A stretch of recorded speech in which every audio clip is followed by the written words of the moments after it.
Hi, and welcome to today's topic. I'm very excited to be diving into this here with you. And for those of you who are new, welcome. My name is Evette Rose, and I am the host here for today's video as well.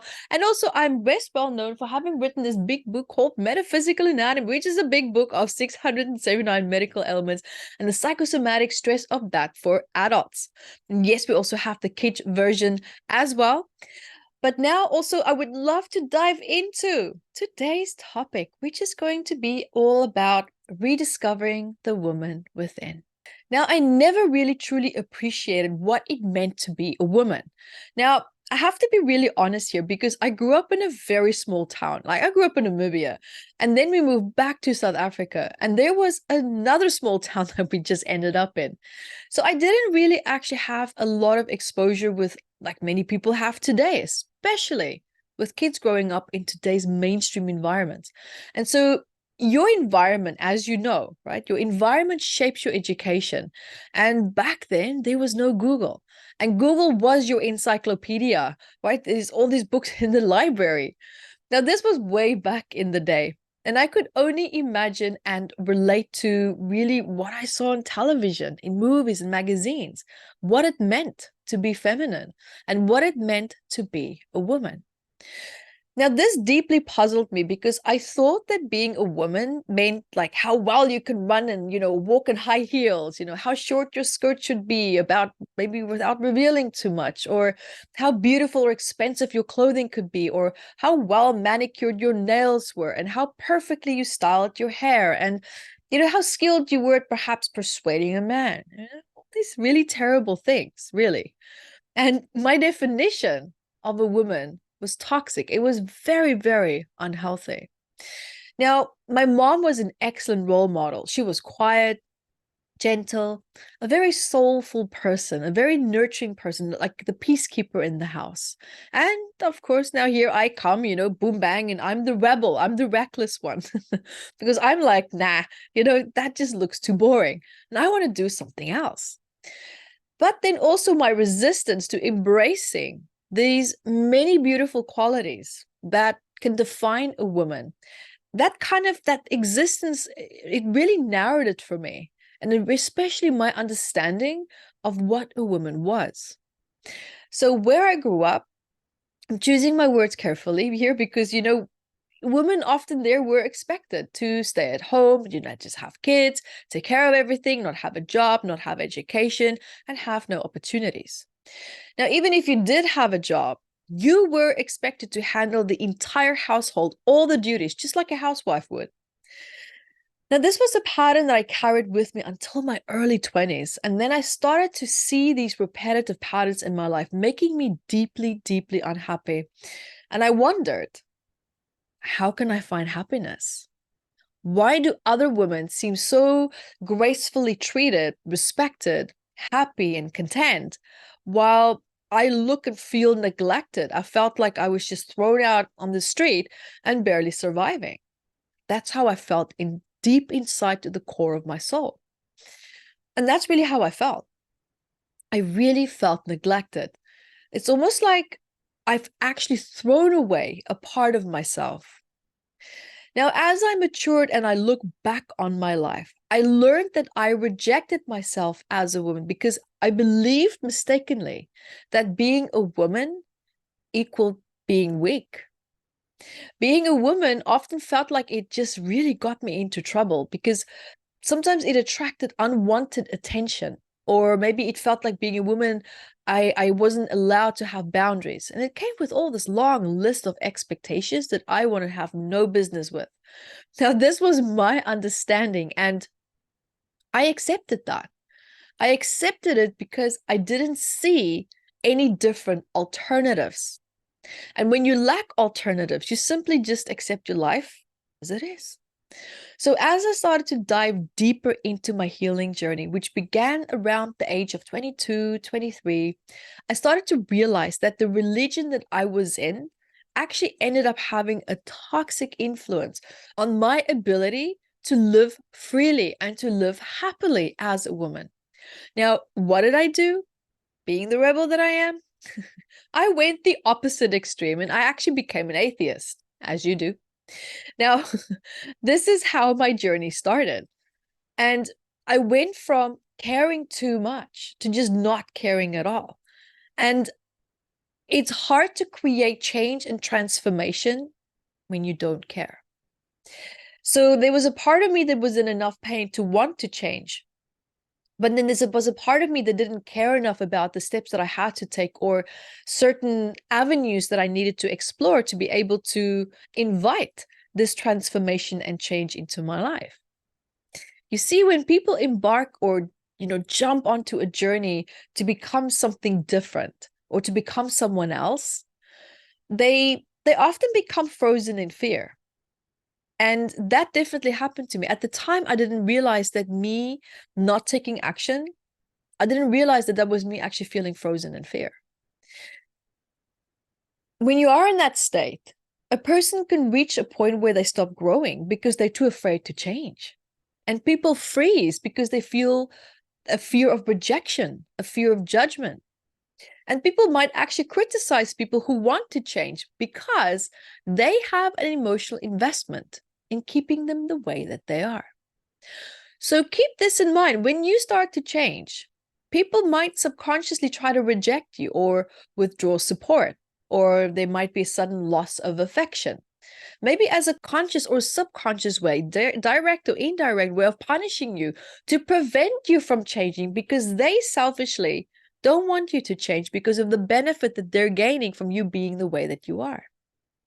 So returning back to the topic of change, this to me represents manipulative love. Love that now is coming at a price. Now, as women, we are naturally inclined to love. We are naturally inclined to care, to be the caregivers, to nurture like a mother's nurturing hand. We want to also support and please everyone, and that's a very beautiful quality to have. However, when you possess these traits but don't know your identity as a woman, and you lack boundaries, and you lack self-love, these patterns can actually work against you, if not to your detriment. Because women often find themselves diving deep into these patterns, trying to discover their identity and seek the love that they want and need. And they end up giving so much that they develop an inability to receive or to believe that receiving might actually not be safe. Now, they might feel unworthy of receiving because of the roles that's now been traditionally given to women. Now, today's society witnesses women stepping out of these traditional roles, which is a positive change. However, the way women are making this transition varies. So women aggressively fight for new roles and identities, driven by overcompensation and pain and also fear of loss. Now, on the other hand, some women fight for what they want while staying in their feminine, displaying persistence, consistency, self-worth of what they want, and healthy boundaries. Now, one reoccurring pattern that I observed in women, especially those experiencing ailments like, for example, thyroid problems, or maybe irritable bowel syndrome, maybe ovary problems, cyst problems, breast issues, these women often are stuck in a fight response. Deep-seated anger emerges either through maybe passive-aggressive behavior or aggressive actions that's now aimed at controlling or at least trying to control everything. And this overactivation of the fight response means that being predominantly now in a masculine state, which now can really drain a woman's body and a woman's health and internal resources. Because physiologically, a woman's immune system isn't designed to remain in a constant fight or flight response. Whereas men's biology, because of ancestral programming, might handle anger and frustration and constant fighting a little bit more effectively biologically. Now, also in the ancestral history, men often played roles involving fighting, providing, leading, and also taking on physically demanding responsibilities, while women were in a much more nurturing role, operating primarily from their feminine energy. So when women remain in a perpetual type of fight response, they become a lot more susceptible because of this constant excessive cortisol that's being released into their body. And the body doesn't use or utilize all of it. Now, the immune system also, when it becomes challenged, it affects our gut, it affects our diet, and it can even trigger autoimmune responses. Now, in my own healing journey, I recognized that I was constantly fighting. And I also fought in my career. I fought in my relationships and also in every aspect of my life because I didn't feel safe in my feminine energy. And I didn't trust being a woman. I felt like I had to be a woman who acted assertively, almost commanding. I felt the need to demand respect and attention rather than just gracefully receiving it, because my past experiences, particularly the challenging dynamic that I had with my dad, had deeply ingrained these patterns in me. So these patterns actually now convinced me that as a woman, I was nothing. I was weak and I was vulnerable. And I carried this burden with me until I consciously started to do the work to break free from these limiting beliefs. Now, this is how I structured my life to avoid certain things. But when you invest so much energy in trying to avoid something, that is now where, of course, your energy flows and also your focus is. And that's what the universe now responds to. It becomes your alignment. Now, that's precisely also, of course, what happened to me. I was aligned with abusive ex-partners because that's where my focus was. And now looking back, I can see how far I have come in my healing journey as a woman when I consider my current partner, my husband. Because feeling unsafe in your femininity often leads to rejection of it. It's pushing you more towards the masculine. And I've also explained this before, like dwelling too much in the masculine can profoundly affect a woman's biology and also her health, causing various ailments depending on the emotional stress, whether it's conscious or subconsciously, that's now being energized. Now, as I was discussing also the fight or flight response and the femininity, remember also now that our spirituality, it resides in our feminine energy in the left side. And this holds true for men as well.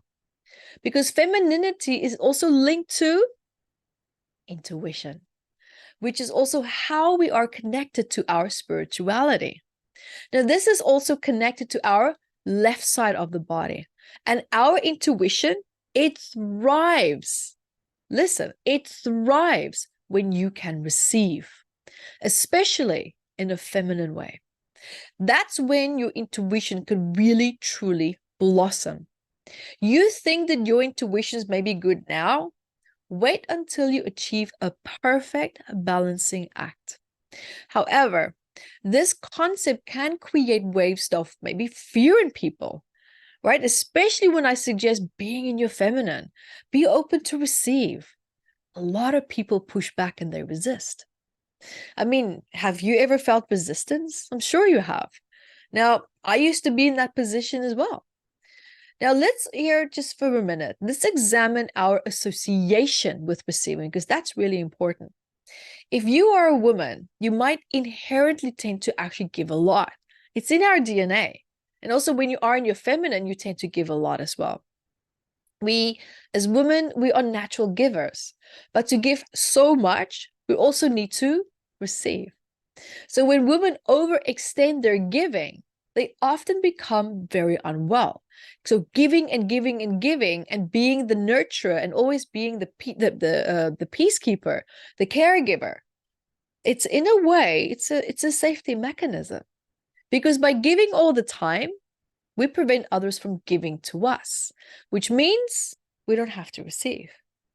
But now not receiving can shield a person from vulnerability and maybe the possibility of getting hurt, maybe the possibility of feeling controlled or manipulated, or the fear of being taken advantage of.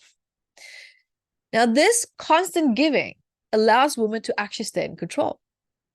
Have you ever thought about that? Because giving all the time means that maintaining control. Now, this deep need to remain in control, this can lead to tremendous pain, as I personally have experienced. Now, eventually, I had to break this pattern because you can only give so much before your inner resources really starts to become depleted. And if you are continually giving without redirecting some energy and focus back to yourself, how can you expect yourself to heal? Healing work, whether it's related to your diet, your inner world, your mind, or any other aspect of your life, it requires a healthy relationship with receiving. Receiving is fundamental, whether you are male or female, especially for your intuition to blossom, as it allows you to access information from different sources and also the quantum field. Now, the concept ties back to my book that I told you about earlier, right? Metaphysical Anatomy. The term meta in metaphysical anatomy refers to the space between you and me, where we have this vast knowledge of wisdom that it resides in. Now, this is also where we receive our data from. So if you lack a healthy relationship with receiving and your feminine side, accessing intuitive information or connecting with your guides or your spirit council, it's going to be really, really challenging. It might feel like you're tuning into a radio show where you're between channels, picking up bits and pieces and cracking sounds as well. This is sometimes how our intuition operates, sending us glimpses and fragments of information. However, when you establish a healthy connection with your femininity and then receiving as well, you will have a clear channel to hear a message very distinctly. Now, for me, healing the woman within required feeling really truly secure in my femininity. And I needed to learn how to manifest what I wanted without the need to fight for it constantly. Now, fighting had become my default mode because of my childhood experiences, especially because of the treatment for my father, and as you know, as a girl and also as a woman. And the programming around being a woman, it was just toxic. And this now also reflected in the relationships that I attracted. Every man that I was with seemed to just echo, right? It had these echo vibrations of the same abusive behavior that I had with my father. It wasn't their physical appearances, but the behavior that mirrored his. Why? Because that mistreatment of my femininity had become my new normal. It felt like just a lifestyle, and I didn't have a better reference for it. However, when I moved from South Africa to Australia, my perspective, it radically changed. I realized that women and men are equal. And it's our upbringing and our ancestral values that really shaped how we treat one another. And now the most liberating realization was that I didn't have to fight for what I wanted anymore. Nobody should have to. While some environments I know they might lack flexibility, no one can control your internal world and the power that you hold within your femininity. Understanding this internal world and the control that you have over it, it's incredibly freeing. It means that you no longer have to fight for your desires. As I, for example, now embrace this mind shift, my physical health improved and I started sleeping better. I had more energy and I started to actually naturally gravitate towards healthier food choices even. My confidence grew and I felt a lot more in tune with myself because I knew that I was worthy of creating the life that I wanted. Now, others might, of course, try to dictate to you that you shouldn't, you shouldn't have to, or you should, or you shouldn't. But ultimately, listen, you are the creator of your own path. No one's going to walk that path but you. So tell them to bugger off, get off my path, quite frankly. No one has the right to interfere with your journey. Now, it's crucial also to consider that our self-worth is often influenced by external feedback. And this is also determined by other people's capacity to respond to us, especially in relation to our femininity. Now, listen, this is very, very important because these people, right, their capacity to respond to what you need might be limited. And now what happens is that you might base your self-worth on this limited feedback. And this can lead to a pretty skewed perception, a self-perception at least. When I realized this, all the preconceived notions that I had about being a woman, it crumbled. It was a complete collapse of these mental constructs. You see, when you try to beckon someone into behaving a certain way or into a certain emotional frequency of love or nurturing or support, and they lack understanding of what that entails or what that feels like, they're not going to be able to meet your expectations, period. Now, their inability to show up in the way that you need them to does not define your worth. I repeat, their inability to show up the way that you need them to does not define your worth. But we mistakenly internalize it in that way. You see, the truth may be that maybe these people have never encountered or experienced these dynamics in their lives. And you are now essentially asking them to give something that they have no reference for, right? Therefore, it's now essential. Remember, it's important to approach this situation rather than with criticism or I'm not enough or making it about you.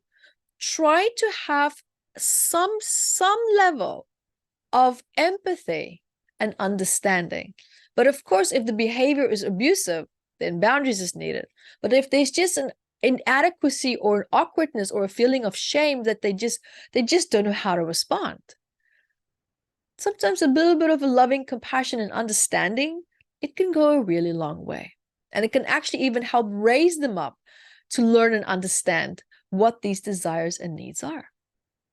You see, as a woman in your feminine energy, seeking love, seeking support, or protection from your partner, it can be frustrating when they appear emotionally unavailable. And now repeatedly attempting to force a person into a certain emotional state that they are unfamiliar with will lead to arguments. It will lead to frustration. It will lead to feelings of incompetence, inadequacy, and shame as well. And these emotions might now manifest as anger or irritability to create almost like a boundary. Like these people, they try to create a boundary with you for them to feel to get some sense of control back over themselves again, because they don't understand the inadequacy that they're feeling, because you're calling them into a frame of mind that they have no reference of, or they might have a fear of it. Now, many women in their feminine energy, they desire a specific type and level of love from their partner, and that their partners, they might struggle to provide it. And this only just continues to exacerbate feelings of unworthiness or inadequacy, leading to beliefs maybe like for women on their part that I'm not good enough. I have done everything. I keep finding myself in this situation, and maybe it's because I'm not worthy of it. Should I accept it? Should I change? What do I do? Now, in these type of cases, it's really important to recognize that your partner, they might not change for you. They really must change for themselves, because if they change for you, I can tell you right now, that change is not going to last very long. It's not going to last, and it's not going to run the distance for your relationship as you need it to. And also, if your partner shows no inclination to change, then you are left with two options: leave or accept them as they are and just work on your own internal world. Either case, complaining becomes futile. You must decide whether you're willing to continue in a situation that makes you unhappy, or take steps to shift out of the masculine role that you've adopted.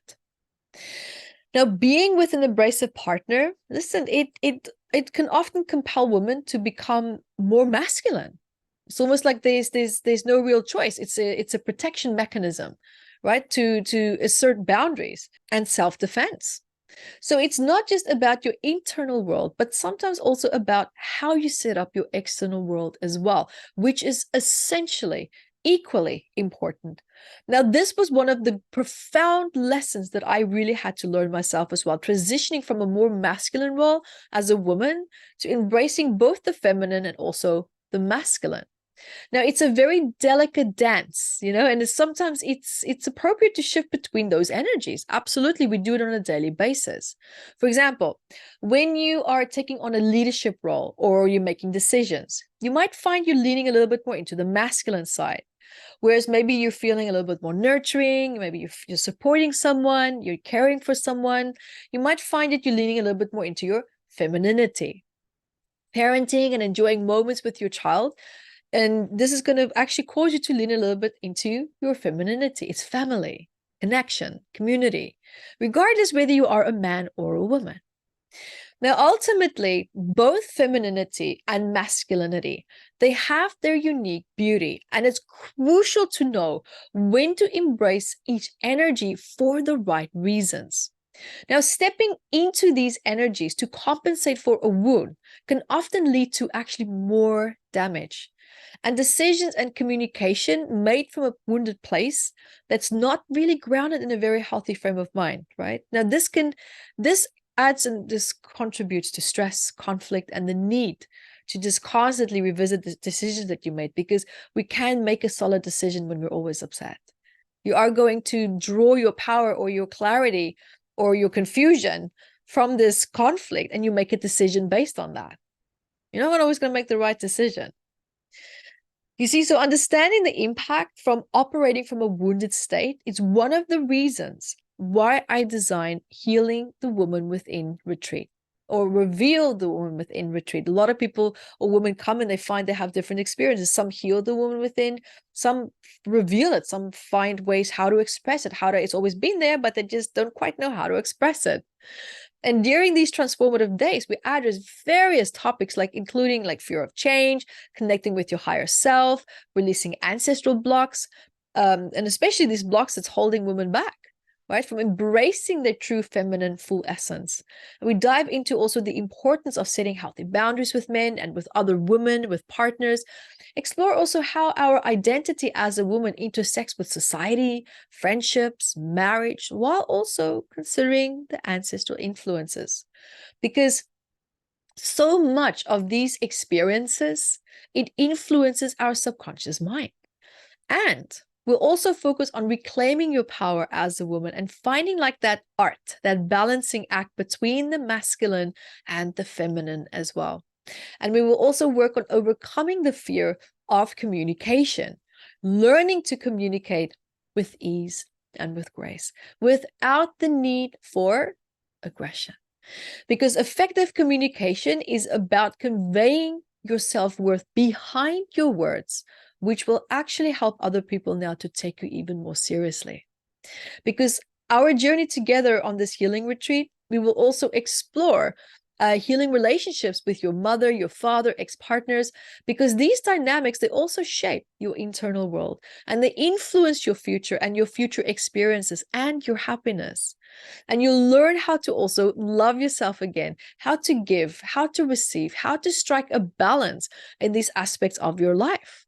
And I'm also thrilled to offer an online healing package, Heal the Woman Within, which is also consisting of 8 sessions that dives deeply into these topics.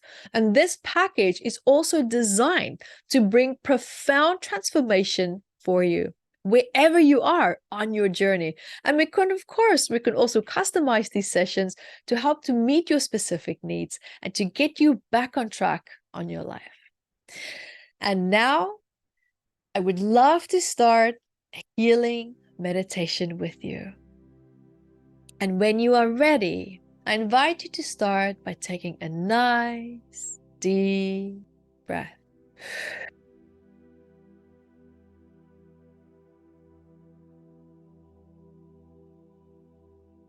And now, I invite you to find yourself in an open space.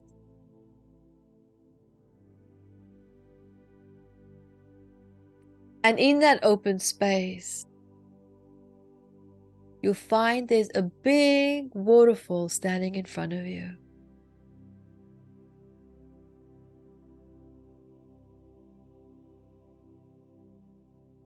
I invite you to step underneath that waterfall, allowing that water to flow over you and through you, through every single cell in your body, cleansing you, rinsing out exhaustion, tiredness, fatigue, stress. and any physical discomfort that you might be in.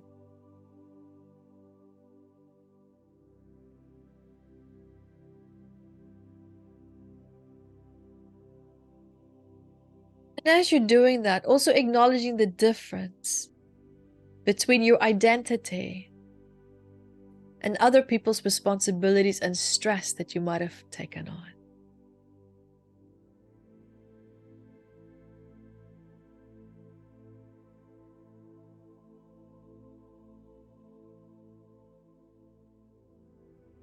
And now, I invite you to imagine that you have this ball of light above your head. Like this big ball of light, and shifting all your focus and awareness to this ball of light above your head.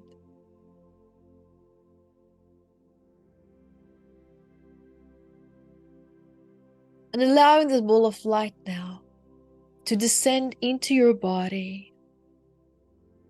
And notice as it starts to shift from your head, splitting this ball into two, into the left side and the right side. And knowing that the left side is femininity and the right side is masculinity.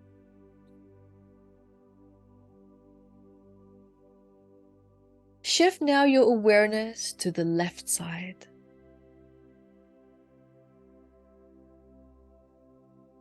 How does it feel? Does it feel light, positive, or maybe negative? Do you notice maybe colors with it?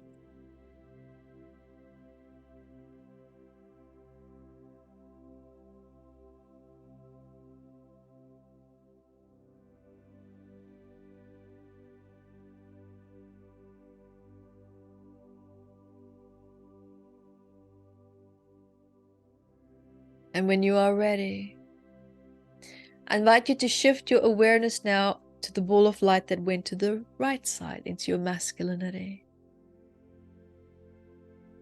Does it feel heavy, light, positive, negative?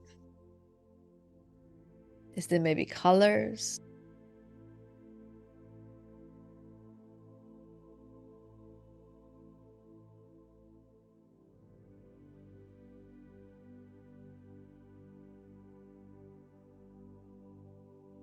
Do you perhaps notice a difference between the left side and the right side? And observe it without judgment, just have awareness of it.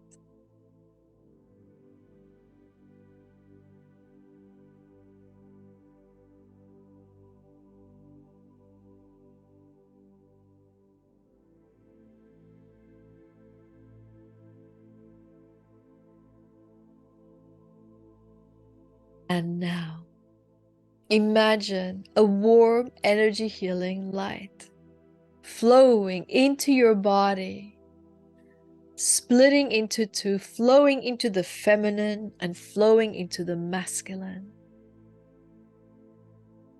Healing and soothing any stress that could be held there right now.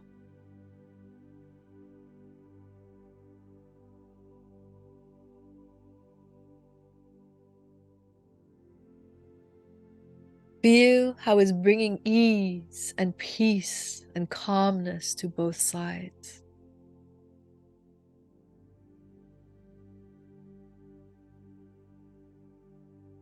And notice how your body also starts to feel more at ease, more relaxed.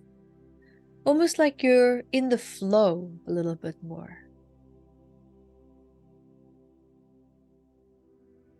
A little bit more settled in yourself.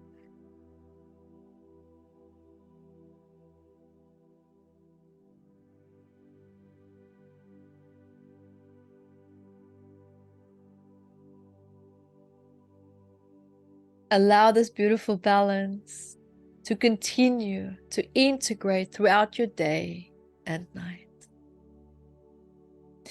Continuing to bring balance for you.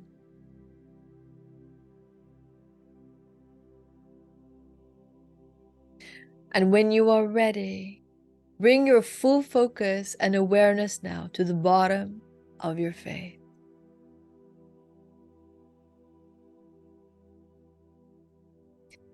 Feel how that's anchoring you back into the earth, back into your body.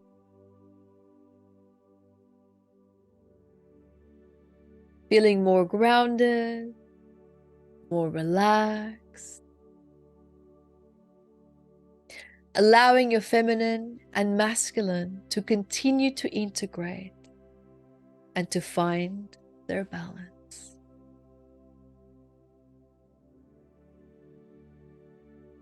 And when you are ready, you can gently come back.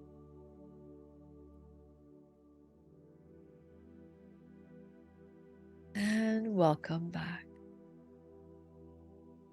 Thank you for being here with me today. Thank you for your love, your time, and your energy. And if you want to find out more, you can go to revealthewomanwithin.com or evetterose.com. And until next time, bye. So guys, there you have it. Also remember to subscribe to my channel, stay up to date. And also I have a free MAC membership website where we have so many courses up there. There's meditations, there's workshops, whatever you need, it's there. There's so many wonderful webinar replays as well that you can benefit from and also to observe and to learn from. Guys, also remember that I have written 18 books. 18, 1-8. And one of many among them are Metaphysical Anatomy and Psychosomatics for Children. So this one is a Psychosomatics for adults. This one is a Psychosomatics for kids. So these books are super popular. People love it. If you want to learn more about how your body works, understanding messages behind it, you know, maybe you have that gnawing pain or maybe an ailment that's surfacing and you want to understand what is it that your body is trying to tell you. Guys, these books are going to be absolutely invaluable to you. You can find it at evettebooks.com where you will also find all my other 18 books. And guys, also remember to keep asking all these great questions. I love to answer your questions at Ask Evette, where we discuss, you know, life conundrums and, you know, life challenges and just answer questions perhaps where you feel, you know, quite stuck in your life. I would love to share my perspective with this and to help you to resolve perhaps certain pain points that you might be having in your life as well. So guys, remember to stay in touch. There's so many great things that's happening. And also something really awesome is that this book is already also in video format. So imagine 679 medical elements in video format, and also with meditations and healing courses, workshops, masterclasses, everything behind that in our platinum membership site. So guys, remember to check that out. There is so many great things happening there. So see you there.